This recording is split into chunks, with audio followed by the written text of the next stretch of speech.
3 prisoners vanished from one of America's most secure prisons. Then they simply disappeared. But the most astonishing part was, they escaped using a spoon. On June 12, 1962, guards at Alcatraz discovered that Frank Morris and brothers John and Clarence Anglin were missing. Alcatraz was an isolated maximum security federal prison, surrounded by the cold waters of San Francisco Bay. But the guards had no idea how carefully the escape had been prepared.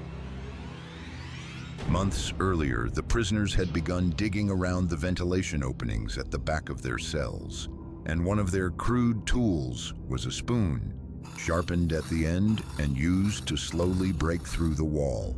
But digging their way out was only part of the plan. Behind the cells was an unguarded utility corridor, and that changed everything. From there, they climbed upward, reached the roof, and built the equipment they would need to cross the bay. They had even built a secret workshop above the cell block.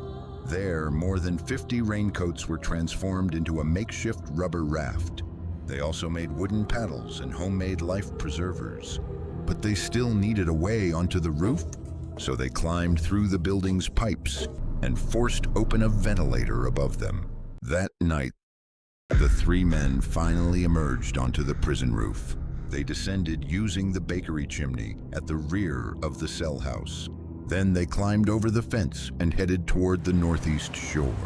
They carried their homemade raft down to the water, and sometime that night, they launched it into the bay. But after that night, the trail went cold. An enormous search began across the bay.